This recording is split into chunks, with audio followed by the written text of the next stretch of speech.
Good morning, Hampton Academy Sharks. I'm Anthony. And I'm Nathan. Today is Friday, March 11, 2022. Today is a B-Day. This week we are featuring a segment on 6th grade Democracy Unit, a public service announcement, and a segment on Shark News interviewing at a bull ride event.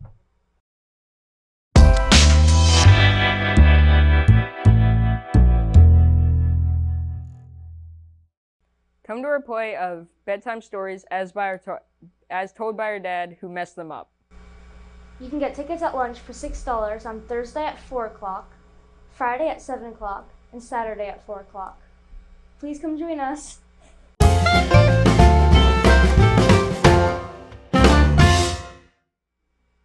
Signups for spring sports will be held next Tuesday, Wednesday, and Thursday during lunch.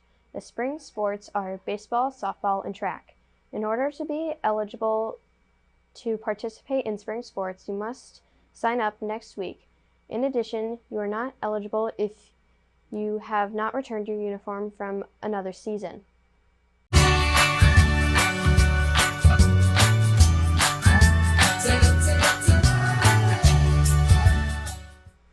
We will be collecting food for the Gather Food Pantry starting next week. And these are the items they need: ready-to-serve soup, canned tuna, jelly, rice, pasta sauce, baked beans, condiments, mayo, ketchup, mustard, shampoo, dish soap, toothpaste, ready to show your Hampton Academy spirit and others by donating.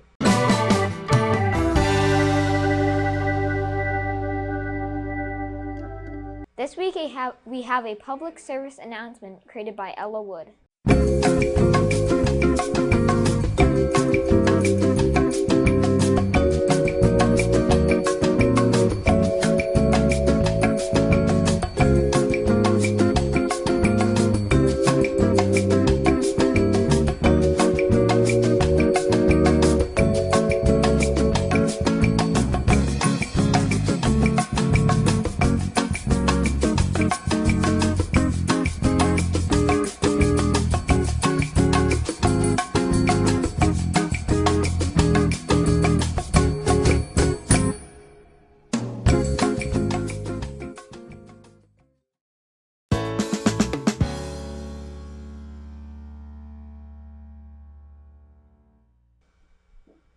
This week, Gibson visited an event. Can you guess where he went? Here's a clue. Gibson traveled with Mrs. Grody's family to a polar plunge team. Super Evan took the icy dip to raise money for an organization called Rhett's Roost. Rhett's Roost is an organization whose mission it is to provide a sanctuary for families impacted by child cancer and loss.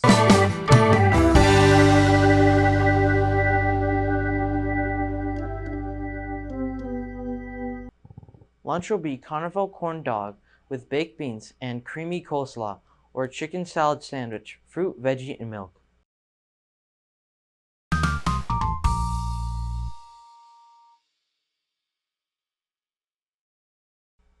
Today's intro animations for Shark News segments are as follows.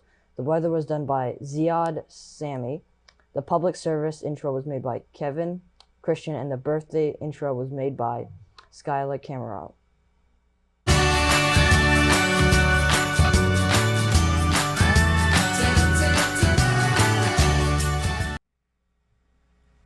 Democracy Projects. This is Duffy. 6th grade social studies students are learning about ancient Greece. The world's first democracy was in ancient Athens. For this project, students could choose how to demonstrate their understanding of democracy. Some students made board games, some made game shows, some created videos or slideshows, and there was even some skits. Good morning, Hampton Academy Sharks. I'm here to talk with some 6th grade social studies students, Hazel, Annika, and Z. Good morning. Annika, I understand you have been learning about ancient Greece. The world's first democracy was in ancient Athens.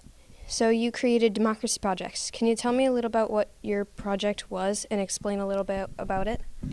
Sure. Me and my partner Raya made a democracy board game, and we put cards which had different questions about democracy, and if you got it right, you would move forward. If you got it wrong, you would move backwards.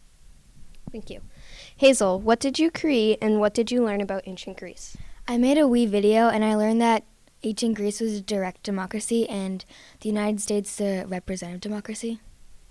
And Z, what did you create and can you explain a little bit about it? What did you enjoy about this project? John, Michael, and me made a Jeopardy about democracy, and we made like one of the questions was an example of a direct democracy, and it was ancient Greece. My favorite part about it was just working with my partners because it was really fun. Thanks for everyone for being on Shark News.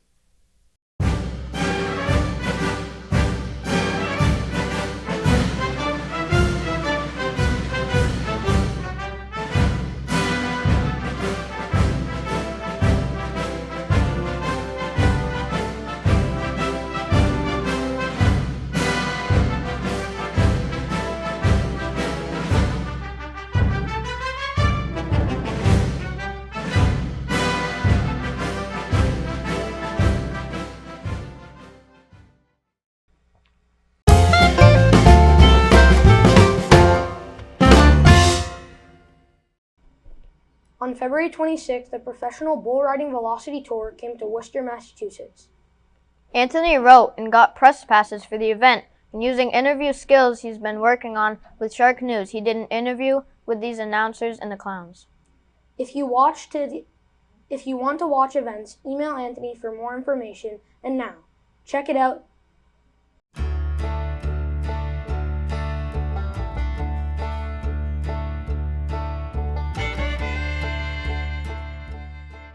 Good morning, Hampton Academy Sharks. I'm here at the Professional Bull Riding event in Worcester with Tyler Viles and Scott Grover. They are announcers for this event. How did you start announcing for the Professional Bull Riding? Well, I started out, there's a local rodeo in my hometown of Cody, Wyoming, and I started announcing there when I was 15 years old. Worked my way through the amateur ranks, started doing some pro rodeos, things like that, and I actually met our boss who hires us, Richard Jones, at an event in Kansas in 2014, and after a few years and kind of getting my feet wet and working my way up, he hired me to come work these events. Okay. And what made you want to become an announcer? I just loved rodeo and I loved cowboying, but I couldn't ride bucking horses, couldn't ride bulls, didn't rope very well, so I figured out a way through being in school and FFA and public speaking that I could talk about rodeo, and luckily I was able to do that and now have a job with the PBR. And so, what was the first event you ever announced? First event I ever announced was the Cody Night Rodeo. Cody, Wyoming, they call it the rodeo capital of the world. Every night in the summer, June 1st through August 31st, there's a rodeo. And like I said, when I was 15, I started there and cut my teeth, and that's where it all started. And have you ever announced on horseback? I announce on horseback all the time, so you've done some homework. But I here at the PBRs, when we just fly in, it's kind of hard, and the arena's set up the way it is. But but I announce rodeos during the summertime, and I 90% of the time do it horseback, and I love being out there in the action and getting to ride up to the fence and talk to people, and it's to me it's the best way to go. Thanks for being on Shark News.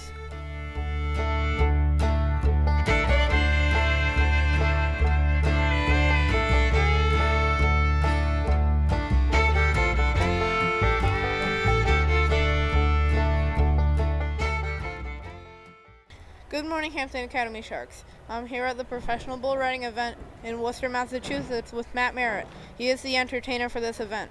How did you start entertaining in rodeo? Well, I grew up in Louisiana, so rodeo was sort of kind of normal. I know that might sound strange up in this part of the country, but a lot of cowboys in the area, a lot of people had cattle, so rodeo was a thing. I sort of fell into it. I tried to ride bulls and realized really quick that that was a bad idea, and I didn't like it, and I started being an entertainer or a clown, and ever since then I really blossomed into what I'm doing now. Okay, and so what really started this? What made you want to become a rodeo entertainer?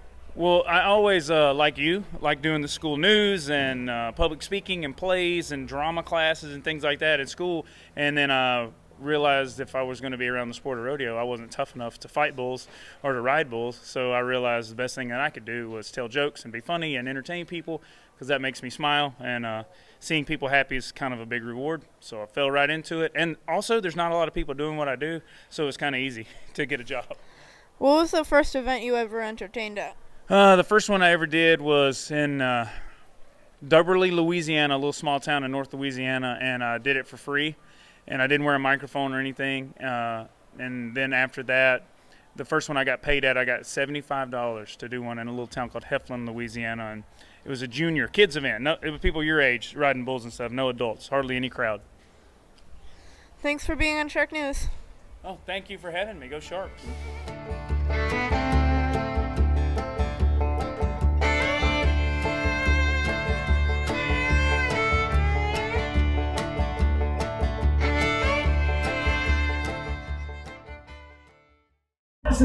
I watch Shark News. And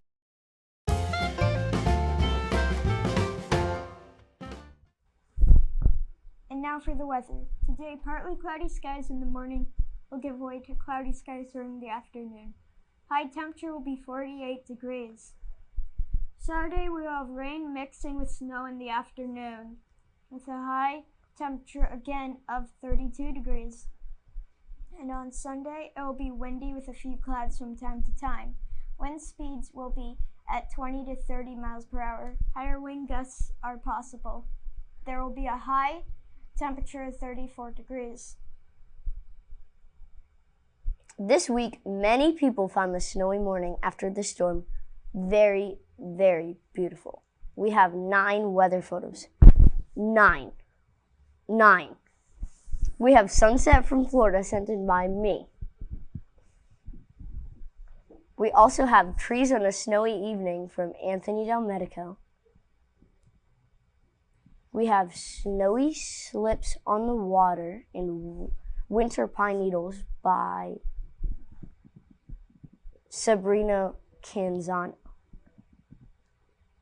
We also have sunlight and snow on Hampton Academy, sent in by Mrs. Bullard. We have church in the late winter snow and snow at Hampton Academy, the morning after the late winter storm, sent in by Mrs. Boardman. We also have snow at Mount Sunapee, sent in by Victor Colbert. We have snowy morning, sent in by Morana Silva Cosgrove. You can send your Shark News weather photos into at sharknews@sau90.org. And remember, remain sunny side up.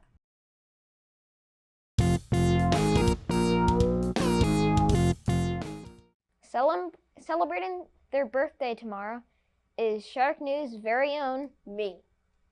Happy birthday, me. Our fact of the day is a question for you.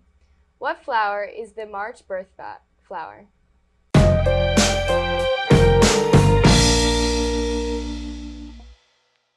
It is National Middle Name Pride Day. When a baby is born, the parents or grandparents would usually give it a middle name. Middle names were born as a means to commemorate older or often dead family members or godparents. Some people don't much about their middle name. This is a perfect day to ask your parents about them. It is a great exercise to learn about our deeper identity and sometimes the stories of the relatives who lived before us.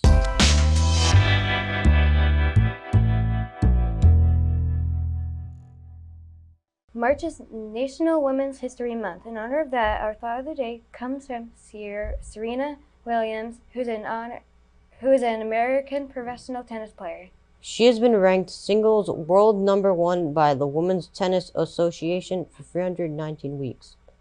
She said every woman's success should be an inspiration to another. We're strongest when we cheer each other on.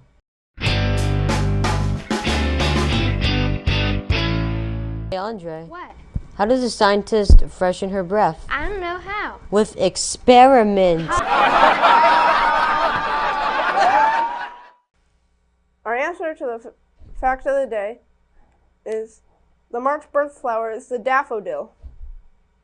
Remember, before you speak, text, chat, or post, ask yourself, is it kind? Is it true? And is it necessary? And remember the Academy way. Manage yourself. Act responsibly. And respect yourself and others. Go out there and make it a great day.